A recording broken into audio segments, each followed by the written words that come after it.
자, 하나님 말씀 보시겠습니다. 신약성경 42쪽, 마태복음 24장 43절에서 51절까지 말씀.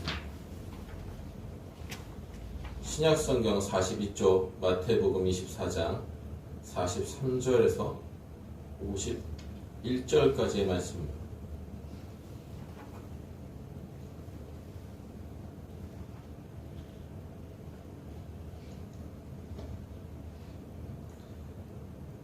자, 마태복음 24장 43절에서 51절까지의 말씀. 자, 하나님의 말씀을 들으십시오.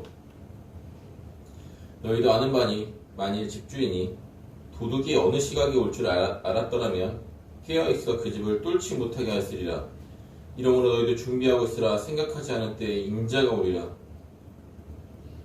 충성되고 지혜 있는 종이 되어 주인에게 그 집 사람들을 맡아 때를 따라 양식을 나눠줄 자가 누구냐. 주인이 올 때에 그 종이 이렇게 하는 것을 보면 그 종이 복이 있으리로다. 내가 진실로 너희에게 이르노니 주인이 그의 모든 소유를 그에게 맡기리라.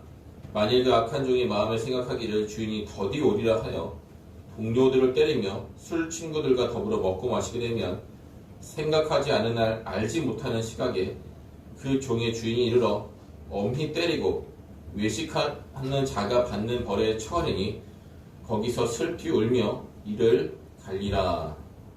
아멘. 자, 예수님은 우리가 살펴본 대로 마태복음 24장, 25장 두 장에 걸쳐서 그 종말을 준비하는 지혜를 담은 그 6개의 비유를 이제 말씀하셨습니다. 우리가 지난 시간에는 노아 방주의 비유를 한번 살펴보았죠. 그 비유를 통해서 예수님 말씀하시고자 하는 내용이 무엇이었습니까? 첫 번째는 돌연성이고 두 번째는 평범성입니다. 돌연성이라 함은 사람들 그 홍수가 어느 날 갑자기 시작되었잖아요. 그러니까 노아 시절의 그 홍수가 그랬듯이 재림도 어느 날 갑자기 요즘 말로 뜬금없이 이제 시작된다는 거고, 평범성이라는 것은 예수님이 비유에서 말씀하신 대로 사람들이 먹고 마시고 시집가고 장가가던 날, 그러니까 그게 우리의 평범한 일상이잖아요. 그렇죠? 그런 날에 재림이 시작되었듯이 지극히 평범한 날, 즉 아무도 재림이 있을 것이라고 예상하지 못한 그 날에 재림이 있을 것이다, 이렇게 말씀하시는 겁니다. 그래서 이 재림은 이 돌연성과 평범성이라는 이 두 가지 특성을 갖고 있다는 것을 꼭 기억하십시오. 이 말을 다른 말로 하면 예측 불가능하다라고 할 수 있습니다. 아무도 예측할 수 없습니다. 자, 오늘은 이제 두 번째로 도둑 비유와 이제 세 번째로 신실한 종과 악한 종의 비유를 살펴볼 건데, 일단 도둑 비유부터 살펴보겠습니다. 도둑 비유의 핵심도 우리가 성경을 통해서 이제 읽은 것처럼 돌연성과 평범성의 핵심입니다. 도둑이 언제 올지 누가 알겠습니까? 그렇죠. 궤도 루팡처럼 도둑이 예고하고 도둑질하는 것도 아니고, 보통의 도둑은 주인이 도저히 예상하지 못한 시각에 찾아오죠. 그래서 도둑이 언제 들지는 하나님과 도둑만 합니다. 도둑 자신만 아는 거죠. 그래서 44절 보시면 예수님 뭐라고 하십니까? 생각하지 않은 때에 인자가 오리라. 자, 그래서 이 재림이 도저히 예측 불가능한 일임을 36절과 42절 그리고 이 도둑 비유 이 세 번에 걸쳐서 말씀하시는 겁니다. 굉장히 강조하시는 거죠. 아무도 예측할 수 없다. 성경 모음 보시죠. 36절에 나와 있습니다.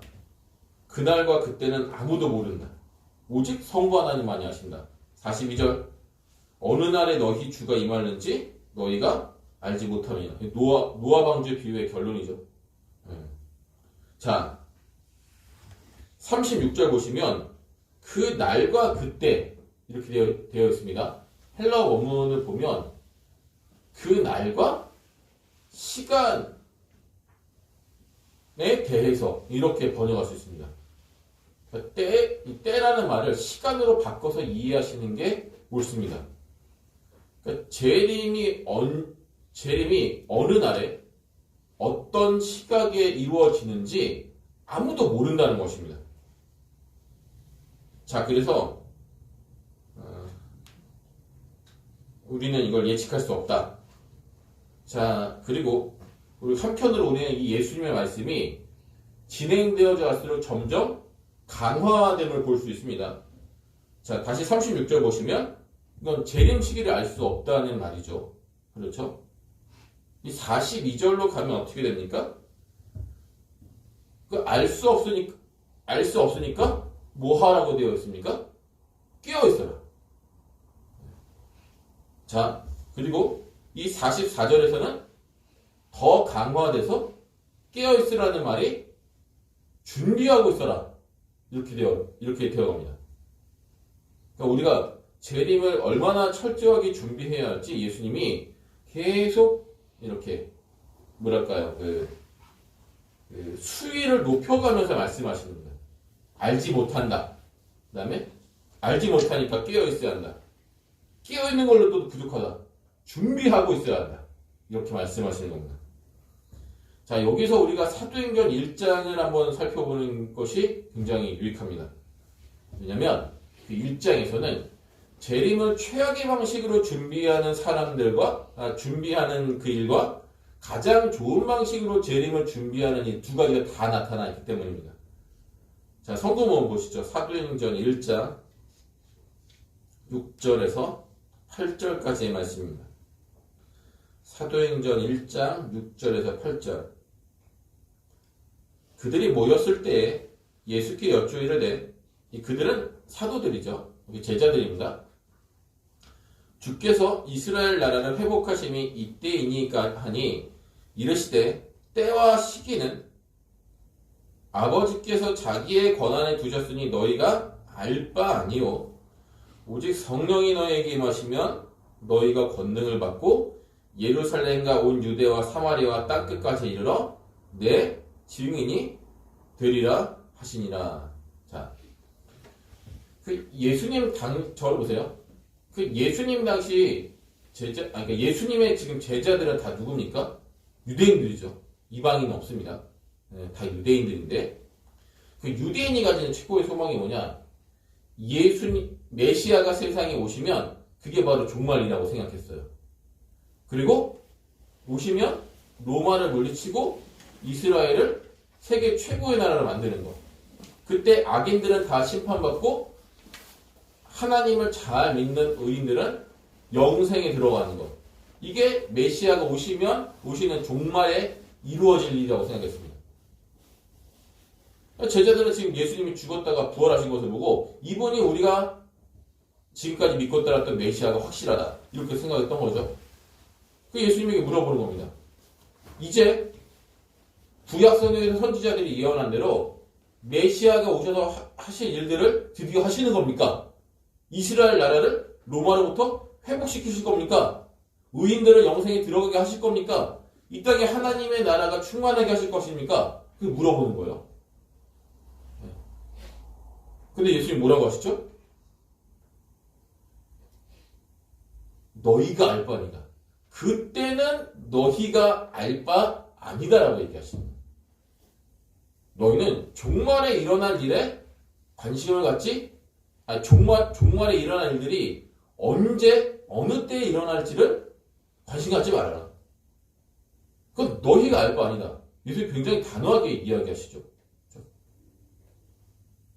그래서 제자들의 관심사가 결코 종말의 때, 종말의 시기에 있어서는 안 된다는 것을 지금 이야기하십니다.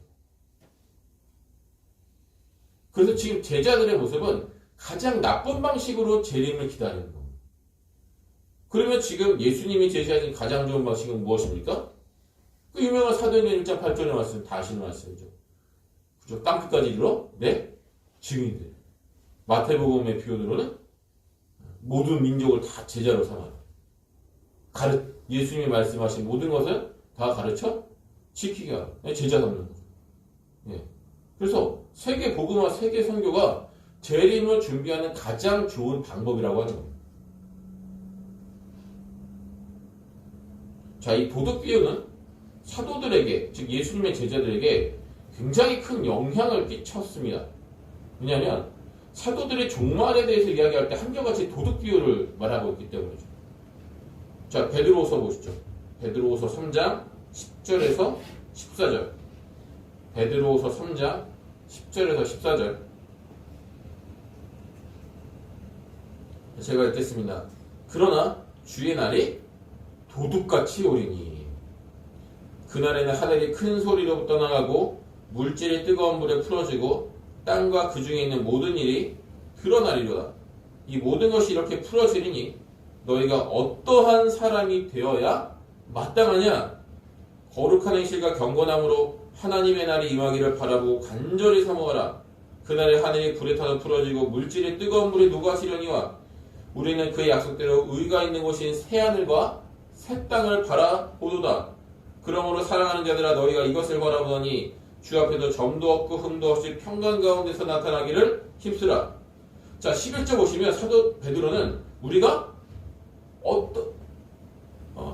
이 주의 날이 도둑같이 오는데 그것을 대비해서 우리가 어떤 사람이 되어야 한다라고 이야기합니다. 어떤 사람이 되어야 하죠? 거룩한 행실을 하는 사람, 경건한 사람이 되어야.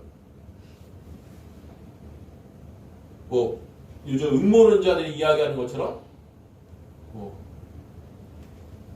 바코드를 받으면 안 된다. 칩을 이식받으면 안 된다. 뭐 백신을 맞으면 안 된다. 그런 얘기를 하는 것이 아니라 거룩한 행실과 경건함을 가져야 한다. 이렇게 이야기합니다.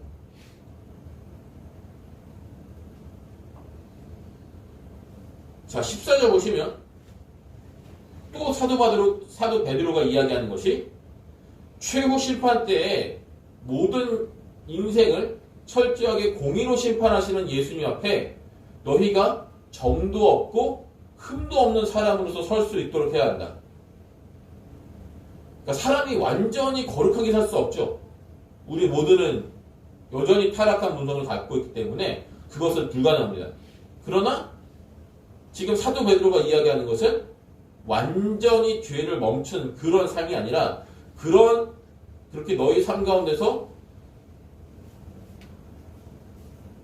죄가 완전히 멈추는 제가 지금 표현을 잘못하겠는데 그러니까 완전히 거룩한 삶을 살 수 있도록 예수님의 모든 것을 공의로 심판하시더라도 그 앞에 흠잡히는 것이 없는 것을 목표로 하고 그렇게 철저하게 거룩하게 살아야 한다. 이렇게 이야기합니다.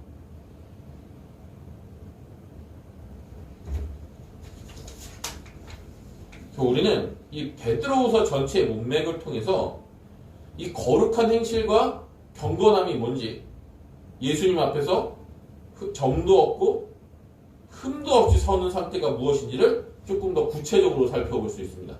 자, 또 성경문 보시죠. 베드로후서 1장 4절에서 8절. 베드로후서 1장 4절에서 8절. 이로써 그 보배롭고 지극히 큰 약속을 우리에게 주사 이 약속으로 말미암아 너희가 정욕 때문에 세상에서 썩어질 것을 피하여 신성한 성품에 참여하는 자가 되게 하려 하셨느니라. 그러므로 너희가 더욱 힘써 너희 믿음의 덕에 지식을, 지식의 절제를, 절제의 인내를, 인내의 경건을, 경건의 형제 우애를, 형제 우애에 사랑을 더하라.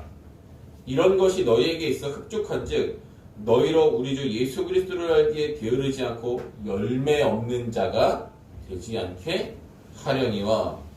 자, 베드로후서 3장 18절도 보시죠.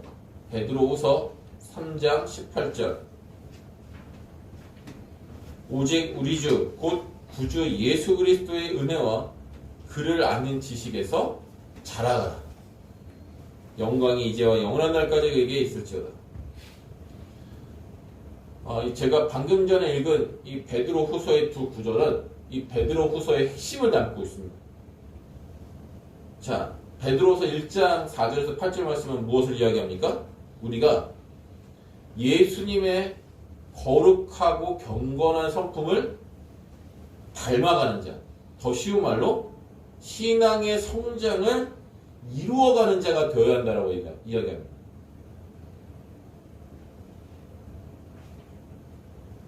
그래서 종말을 준비하는 지혜가 뭡니까? 신앙 성장에 힘쓰는 겁니다. 이거를 사도 바울의 언어로 바꿨으면 성령의 9가지 열매를 삶에서 맺어야 하는 거죠.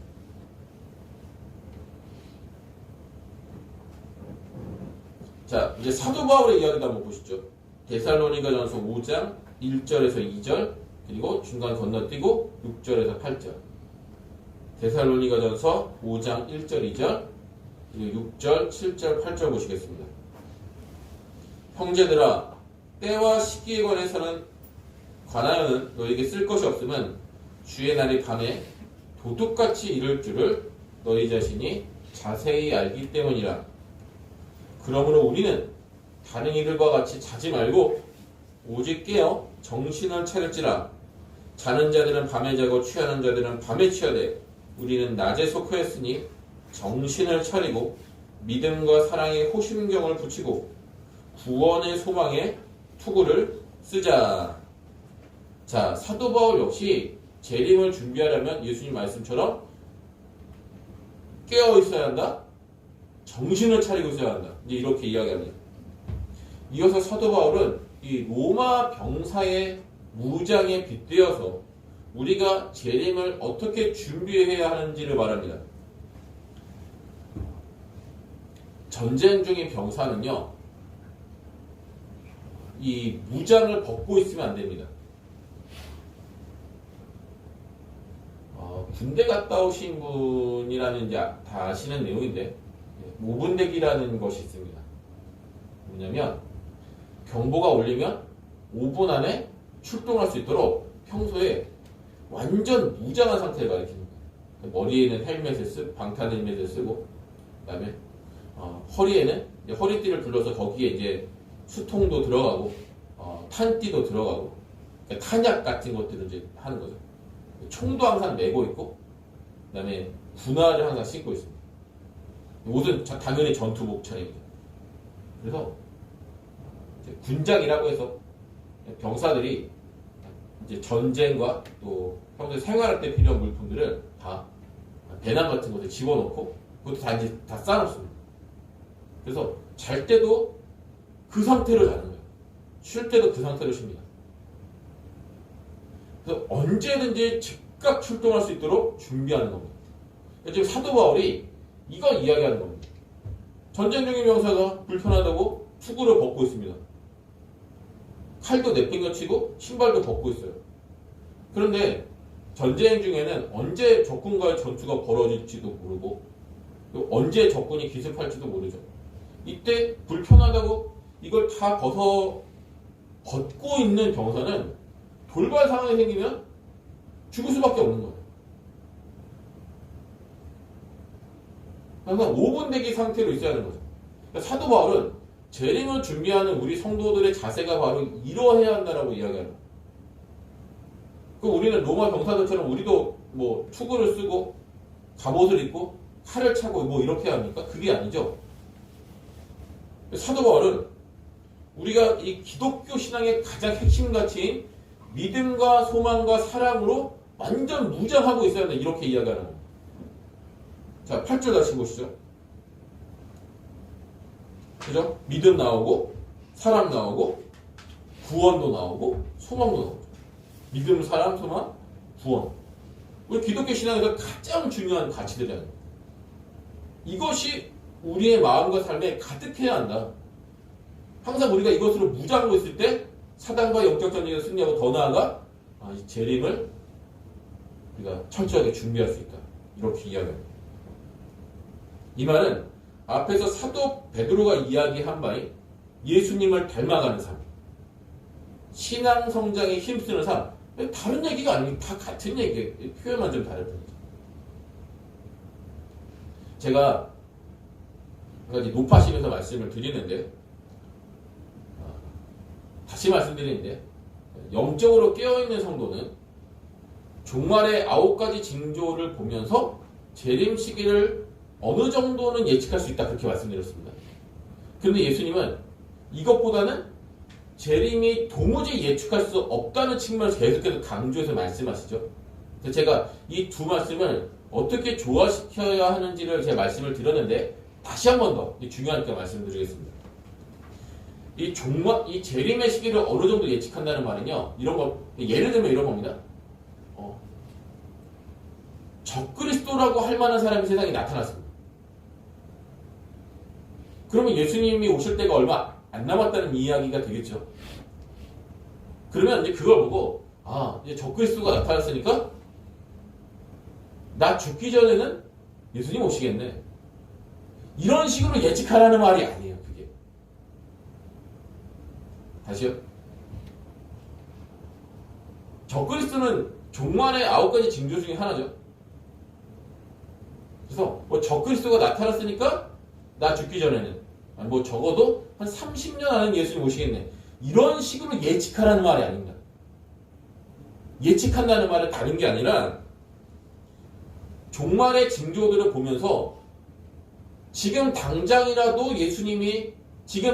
예수님이 오셔도 전혀 이상하지 않은 시대가 됐음을 깨닫고 날마다 재림을 준비하며 살아간다는 거예요.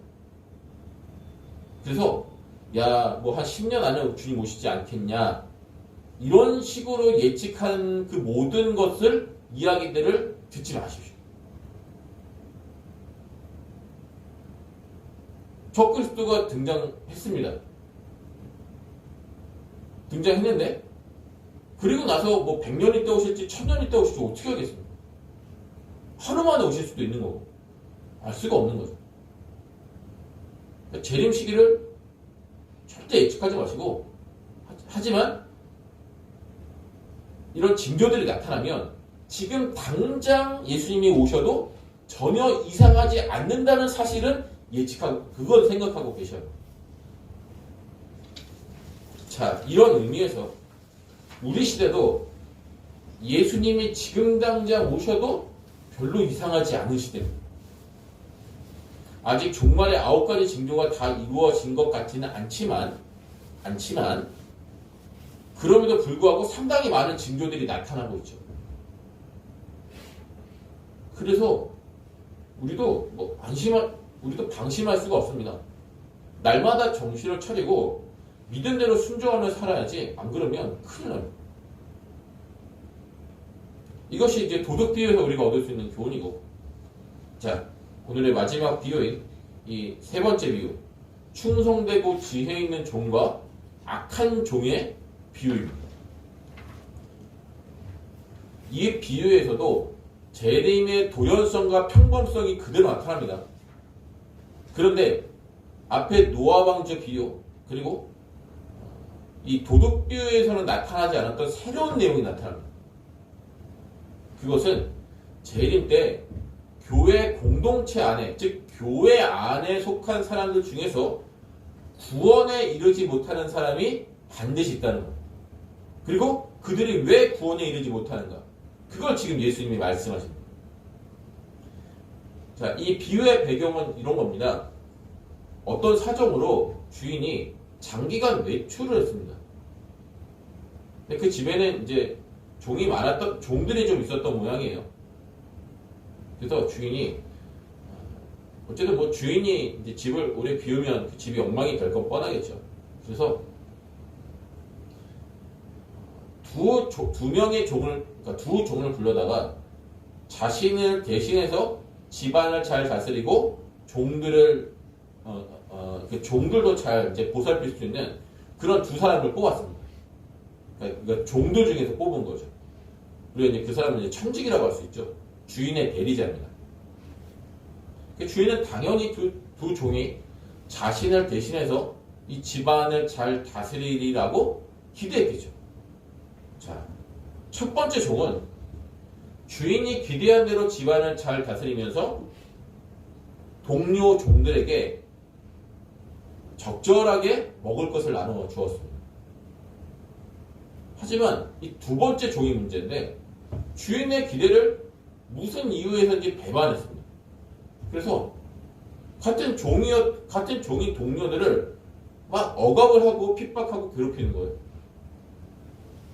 그리고 술 친구들을 불러다가 주인의 재산을 막 낭비하면서 그들과 함께 방탕하게 살았던 거죠.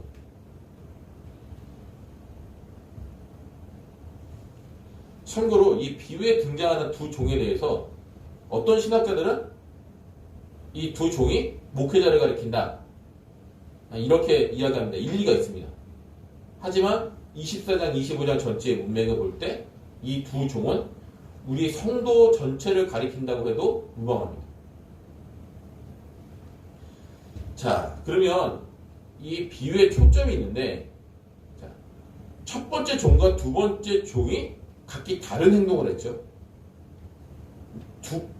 두 번째 종이 왜 주인의 기대를 저버리고 악한 행동을 했는가, 여기에 있습니다. 자, 그 이유가 48절에 나타나는데 보시죠. 48절.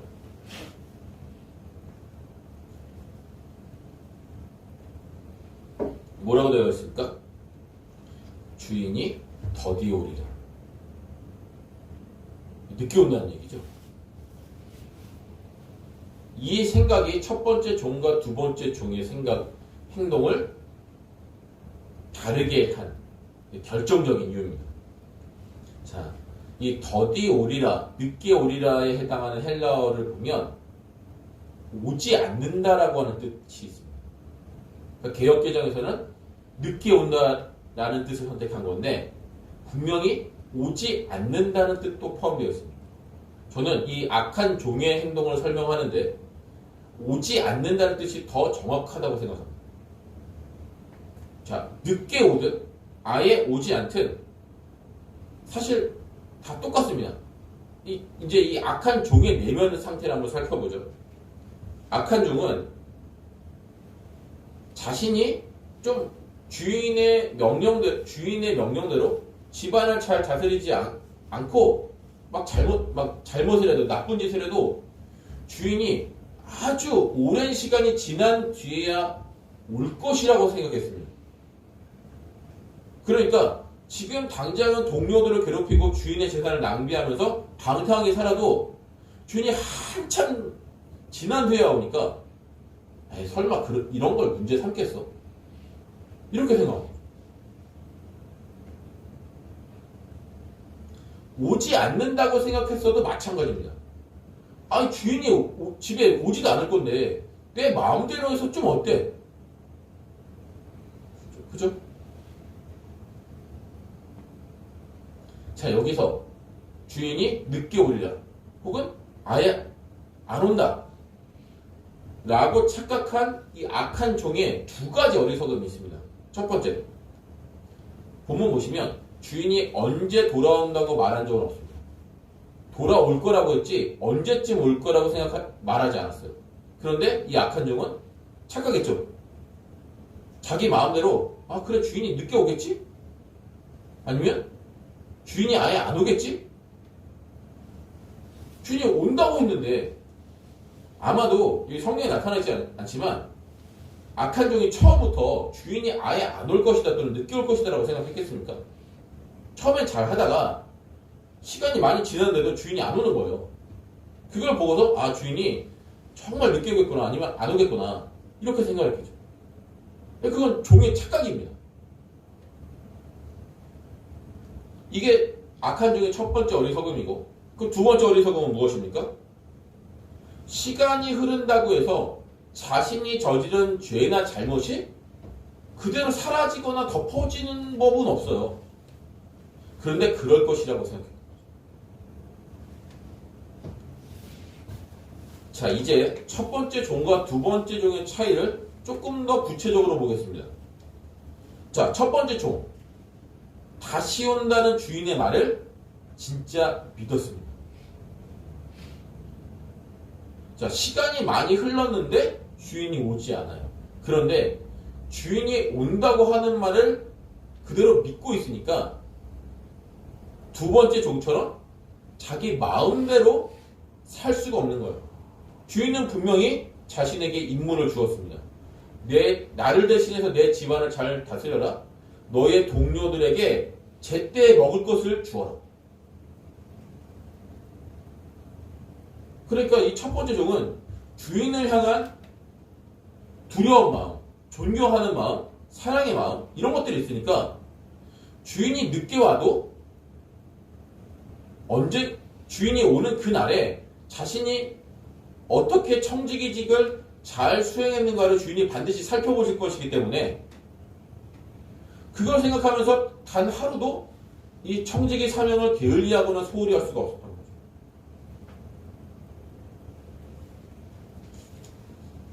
지금은 안 오는 것처럼 보이지만 언젠가 반드시 주인이 올 것이기 때문에 소홀히 할 수가 없었던 겁니다. 예수님은 이러한 종을 충성되다, 지혜롭다 이렇게 평가하신 겁니다.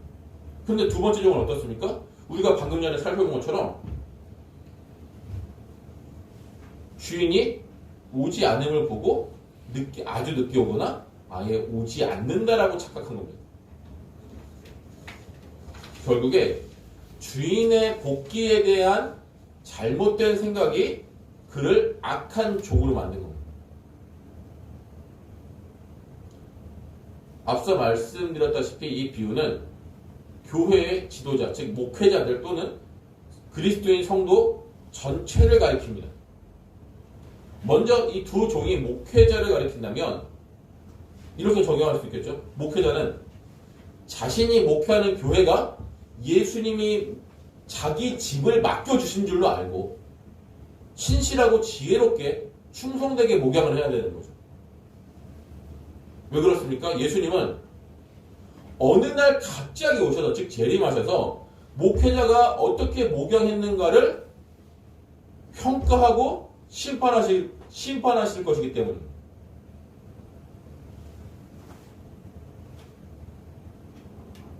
한 목회자가 교회를 목양할 때 그 목사님이 잘했다 못했다, 사람들은 이런저런 평가를 할 수 있어도 결국에 그 최종적인 것에 대해서 최종적인 평가를 내리고 거기에 대해서 상벌을 주시는 분은 예수님이죠.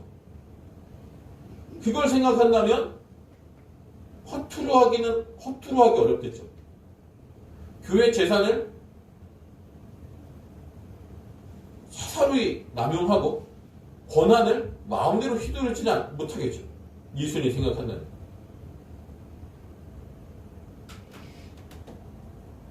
자, 두 번째로 이 두 종이 모든 성도를 가리킨다면 우리는 우리의 인생 전체가 예수님이 맡겨주신 자기 집인 줄로 알고 충성되고 지혜로운 종처럼 살아야 되는 겁니다. 이 말은 무슨 말입니까? 우리의 인생 자체가 우리 것이 아니라 예수님이 맡겨주신 예수님의 기업이라는 이야기입니다. 우리 인생, 내 인생, 여러분의 인생, 우리 인생이지만 이것을 어떻게 살아냈느냐에 대해서 예수님이 궁극적인 책임을 물으신다고 하는 거예요. 당연히 여기에는 네가 얼마나 성실하게 살았냐, 어떤 성공을 거두며 살았냐,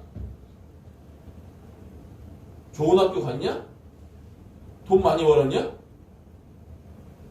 이런 것들로 예수님이 평가하시는 것은 아니죠. 살아가면서 얼마나 하나님의 뜻대로 살았는가, 그거 보시는 거죠.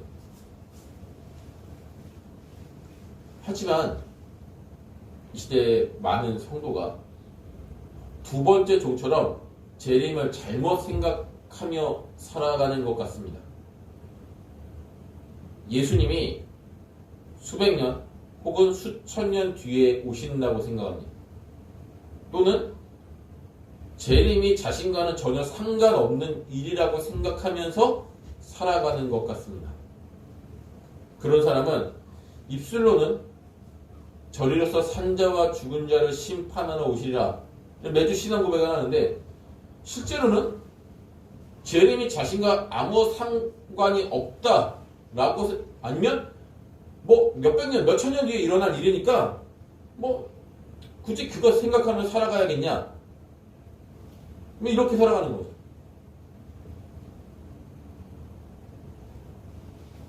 (2000년) 동안 오시지 않았는데 앞으로 2000년이 지난다고 해서 예수님 오실까?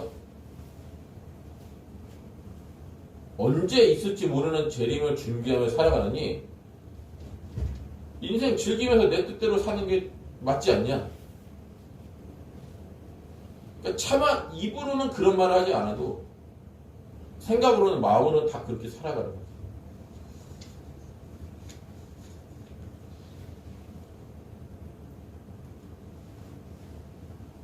뭐 제가 자주 드렸던 말씀이지만 이런 것들이 어떤 식으로 나타나느냐? 제 중고등학생이 있으니까 하는 얘기인데 시험 때만 되면 예배 안 나오는 거죠. 무슨 일 있으면 어른들도 교회 안 나오는 거를 우습게 여깁니다.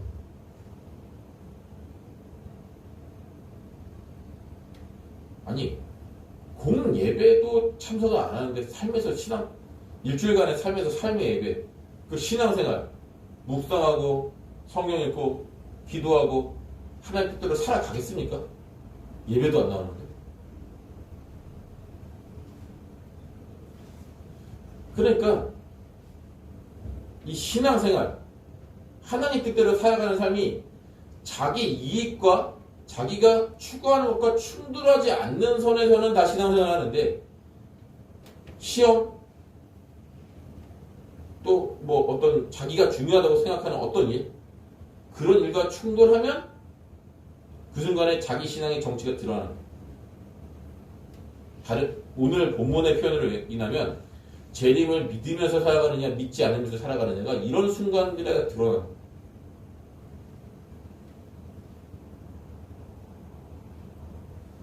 이처럼 재림을 그다지 믿지 않는 이 시대를 향해서 예수님이 경고하시는 거죠. 마태복음 24장 50절 51절 생각하지 않은 날 알지 못하는 시각에 그 종의 주인이 이르러 엄히 때리고 외식하는 자가 받는 벌을 처하리니 거기서 슬피 울며 이를 갈리라. 그리고 왜 교회 공동체 안에 있어도 교회에 다녀도 신앙생활을 오래 하고 있어도 재림을 준비하지 않는 사람이 처하게 될 형편은 영원한 사망의 형벌이라고 하는 겁니다. 자, 51절 보시면 어미 때린다는 말, 이 개혁기 중에서는 굉장히 순화해서 한 표현입니다. 원래 헬라어 원문은 산산조각을 낸다는 뜻입니다. 사람을 산산조각 낸다는 겁니다. 그 정도로 예수님이 강력하게 말씀하십니다.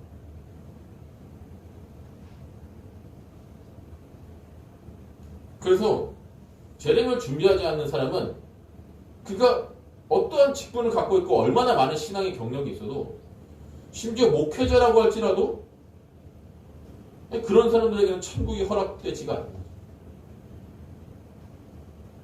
자, 이렇게 인간 중심에서 해석한 이 말을 하나님 중심적인 관점의 언어로 바꾸면 재림을 준비하며 살아가지 않는 사람은 그의 삶으로서 그가 애초에 구원받도록 예정된 사람이 아님을 입증한다. 다시 말해서 구원에 이르는 진짜 믿음이 있으면 재림을 의식하면서 최후 심판을 의식하면서 마지막 날에 예수님께서 우리 인생 전체를 평가하시고 그것에 따라서 영생을 주실지 영원한 사망의 벌을 주실지를 항상 의식하면서 살아간다는 거예요. 진짜 구원에 이르는 믿음이 있는 사람. 관점이 이 땅에만 머물러 있는 것이 아니라 인생의 초점이 하늘에 머물러 있기 때문에 재림을 준비하며 살아갈 수밖에 없다라고 하는 거예요.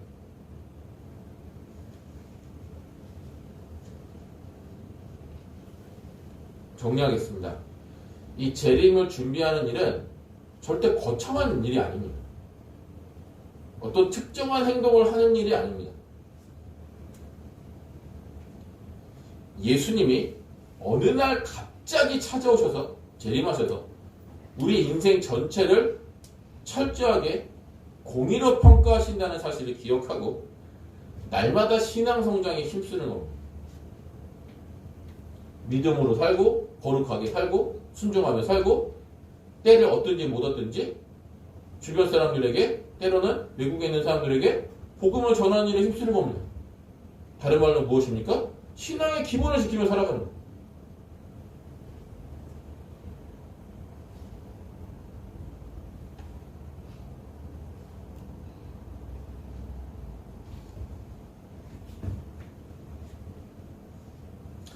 이렇게 시대가 바뀌고 세상에 어떤 일들이 일어나도 그것에 아랑곳하지 않고 날마다 신앙의 기본을 지키며 살아가는 그 사람만이 마지막 날에 예수님에게 충성되고 지혜로운 종아 나와 함께 내 나라를 다스리자 이런 말씀을 듣게 되는 거죠. 결국에 신앙의 위기는 기본을 지키지 않는 데서 오는 거예요. 그리고 신앙의 회복은 기본을 다시 지키는 것에서부터 시작이 되는 거예요. 우리의 구원도 때로는 혹은 우리의 멸망도 신앙의 기본을 우리가 어떻게 지키며 살아가느냐에 따라서 다 달려 있는 겁니다. 2022년 새해가 밝았습니다. 시절은 어지럽고 또 많은 음모론자들이 종말을 부르짖고 있는 뭐 그런 참 어지러운 시대죠. 이런 시대일수록 우리가 다른 무언가를 하는 것이 아니라 다른 어떤 특별한 무언가를 하는 것이 아니라 더 신앙의 기본에 충실한 날마다 말씀 보시고 기도하시고 또 아는 대로 순종하시고 주변 사람들에게 때를 얻든지 못 얻든지 자선을 베푸시고 복음을 전하시는 그 삶. 그리스도인으로서 너무나도 평범한 정말 기본적인 그 삶을 지키며 살아갈 때 그런 사람들에게만이 천국 문이 허락된다고 하는 것입니다. 모두가 그렇게 사시는 그렇게 살아가시는 2022년 되시기를 예수님의 이름으로 빕니다. 기도하겠습니다. 하나님 아버지, 종말을 준비하는 지혜에 대해서 우리에게 계속 말씀하고 계십니다. 이번 시간뿐만 아니라 다음 시간에도 또한 또 다른 지혜들을 말씀하실 터인데 우리가 이 시간들을 통해서 얻은 이 종말을 준비하는 지혜를 가지고 평생 살아가서 마지막 날에 예수님으로부터 충성되고 지혜로운 종이라고 칭찬받고 예수님과 더불어 영원토록 왕노릇하는 사람들이 다 되게 하여 주옵소서. 예수님 이름으로 기도합니다. 아멘.